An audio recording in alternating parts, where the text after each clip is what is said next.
Bonjour à toutes et à tous, c'est Stéphane et Safran sur le lit pour la chaîne Foilier. Je vous remercie de me retrouver chez moi et donc chez vous. Alors, trigger warning, vous allez entendre des propos absolument inacceptables tenus par un fonctionnaire de police qui avait été suspendu, mais il y a un twist à l'histoire. Suite aux révélations de Mediapart s'est aperçu en 2022, moi j'étais complètement passé à côté de cette information, étonnamment, avait révélé des informations assez compromettantes à l'encontre d'un fonctionnaire de police de Paris. Vous avez une femme de 34 ans qui va au commissariat pour porter plainte pour viol. Elle y est globalement pas trop mal reçue, autant que faire se peut, mais bon, c'était pas non plus parfait. J'ai réussi à retomber sur un témoignage de cette femme. Bon, il y a encore beaucoup de choses à en dire, mais c'est pas la catastrophe. Et la personne qui a reçu sa plainte de façon pas trop catastrophique, comme je viens de vous l'expliquer, la rappelle. Elle la rappelle quelques semaines plus tard pour lui demander si elle accepte une confrontation avec son agresseur. Elle avait dit que non dans le dossier, qu'elle ne souhaitait pas être confrontée à son violeur. Malheureusement pour ce policier, deux choses. Premièrement, elle ne répond pas au téléphone, donc il tombe sur son répondeur. Et deuxièmement, il pensait avoir raccroché, malheureusement il n'avait pas raccroché. Et donc, sur le répondeur de cette jeune femme de 34 ans, on a pu entendre ce que le policier a dit à ses collègues à propos de cette affaire, alors qu'il pensait avoir raccroché. Je vous préviens, accrochez-vous, ça va faire mal. Ça a été révélé donc en 2022. Bah évidemment, elle refuse la confrontation. Hein. C'est vraiment une pute, hein, comme par hasard. Donc voilà, donc là il dit évidemment elle refuse la confrontation, c'est une comme par hasard. Donc, la confrontation entre une victime et le coupable d'un fait n'est absolument pas obligatoire. Absolument pas obligatoire. Le rôle des policiers n'est pas du tout d'organiser la confrontation. Évidemment, pour un dossier, ça peut avoir un intérêt d'organiser une confrontation. Ça peut avoir pour intérêt en particulier de comparer deux versions. Je sais pas, vous avez subi une agression dans la rue. Les policiers vont contacter du coup la personne qui vous a agressé. La personne vous dit mais attendez, moi je me suis que défendu. La confrontation, elle permet parfois de démêler certaines situations. Dans le cas d'une agression sexuelle ou d'un viol, ça fait partie des recommandations qui sont données au commissariat. Les commissariats sont formés à ces questions-là depuis 2017, formés spécifiquement aux questions de l'agression sexuelle et du viol. Ils ont reçu ces formations, tous les commissariats de France, en tout cas c'est ce à quoi l'État s'est engagé, et ils savent pertinemment que en ce qui concerne spécifiquement la thématique du viol ou de l'agression sexuelle, la confrontation, elle n'est pas nécessairement permanente. Qu'elle peut provoquer une sorte de réminiscence de souvenirs traumatiques chez la victime, et ils vont faire sans.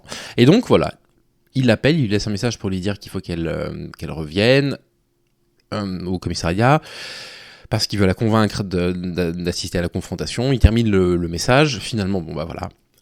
Cette jeune femme n'a pas répondu. Il pense avoir raccroché après avoir laissé son petit message, et donc on le surprend à dire ça à ses collègues. Putain, elle refuse la confrontation, la pute.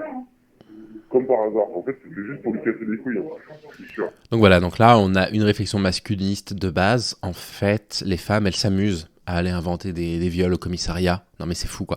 C'est fou qu'il y ait encore des hommes qui croient ce genre de choses, qu'il y ait encore des hommes qui pensent que la majorité des viols sont en réalité des faux témoignages inventés par des femmes pour nuire à des mecs, pour leur casser les couilles, pour reprendre ces expressions. Il y a une sorte de corporatisme, en fait, entre les hommes.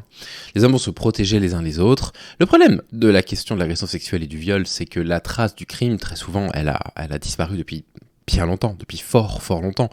Parce que pour qu'il reste des traces, il faudrait qu'il y ait eu un viol avec pénétration, avec éjaculat interne, avec éventuellement des blessures physiques. Donc il faudrait que la victime ait porté plainte instantanément. Il faudrait qu'elle ait eu un rendez-vous à l'UMJ, l'unité médico-judiciaire, quasiment dans les heures qui ont suivi le drame. Et ça n'arrive jamais. Ça n'arrive jamais. Donc les éléments matériels manquants, la quasi-totalité des plaintes pour viol n'ont pas d'éléments matériels. Et donc il va falloir essayer de réunir, on va dire, des plaintes un peu circonstancielles. Avoir éventuellement des aveux. La plupart du temps, ce qui arrive quand des hommes reconnaissent l'agression sexuelle, en fait, ils décrivent des faits d'une agression sexuelle en pensant qu'ils n'ont pas commis de viol. C'est le cas des viols conjugaux, par exemple, quand les hommes disent, et on les voit devant les tribunaux, parfois ils tiennent le même discours devant les juges. On se demande à quoi servent leurs avocats, en disant devant le juge, oui, je la forçais tous les soirs parce qu'elle avait pas envie, mais bon, c'est normal, on est en couple. Mais bon, voilà, à moins de ça, c'est très très compliqué pour les femmes qui n'ont pas de preuves matérielles. Et on aimerait bien un tout petit peu d'empathie de la part des forces de l'ordre, et éviter ce genre de propos absolument scandaleux qu'elle a dû entendre sur son répondeur, et merci à Mediapart d'avoir transmis tout ça publiquement. Ça dérange. Tu vois, je sais pas, il y a un conjoint féminin, je sais pas, il lui arrive un truc comme ça. Déjà, il faut demander au mec. Donc là, qu'est-ce qui se passe? Lorsque vous subissez un viol, lorsque vous êtes dans une situation, on va dire, à fort potentiel émotionnel, vous allez vous retrouver dans une situation de peur. C'est votre amygdale qui va prendre complètement le contrôle au niveau à l'intérieur du système nerveux central. Vous avez une petite glande qu'on appelle l'amygdale qui va gérer la peur. Et là, les réactions que vous allez avoir, elles sont très diverses. Vous pouvez, face à une situation de danger, réagir par la fuite, réagir par la violence ou réagir par la sidération. Et ça, c'est très bien connu. Il y a des personnes qui sont sidérées. Je vais vous donner une histoire qui m'avait traumatisé quand j'étais ado. J'ai été abonné, je crois que c'était à France Football, et puis il y avait une page qui était consacrée à un joueur de football d'Auxerre qui s'appelait Taribo West. Et Taribo West, il expliquait que quand il était enfant, il jouait avec ses 2 meilleurs amis d'enfance, et il y avait une voiture qui s'était arrêtée au bord du terrain, qui leur a demandé de s'approcher. Ils se sont approchés, il y a un mec qui a sorti une arme. Taribo West est parti en courant avec un de ses copains, et son meilleur ami est resté planté par la peur, et il s'est fait tuer. Il s'est fait tirer dessus, il a couru jusqu'à chez lui, il s'est vidé de son sang et il est mort à ce moment-là. Parce que la peur, ça peut provoquer des réactions diverses, des réactions distinctes. Et du coup, juger la crédibilité de la victime au fait qu'elle ait réagi de telle ou de telle façon, ça n'a aucun sens. Vous ne savez pas comment vous réagiriez face à une situation de violence sexuelle. Vous ne pouvez pas le savoir.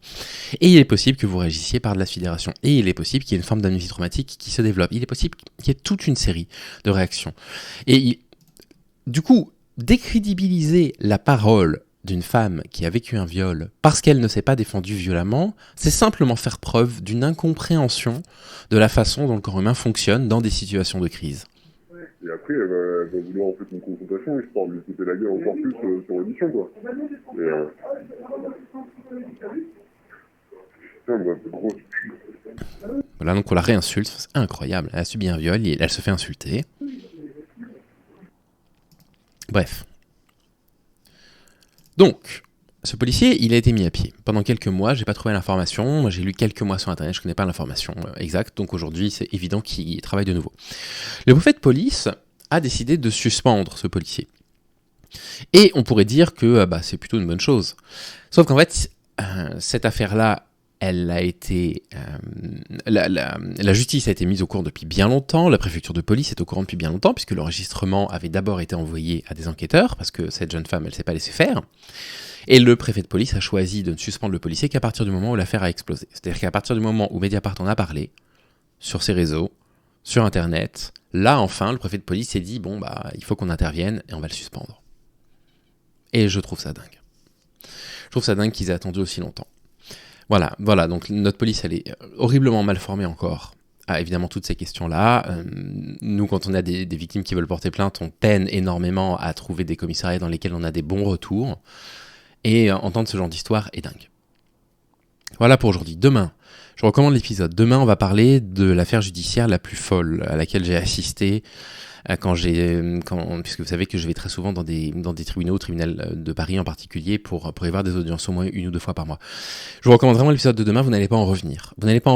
C'est une histoire qui va mélanger du terrorisme, de la violence masculine, de la domination masculine, du chantage.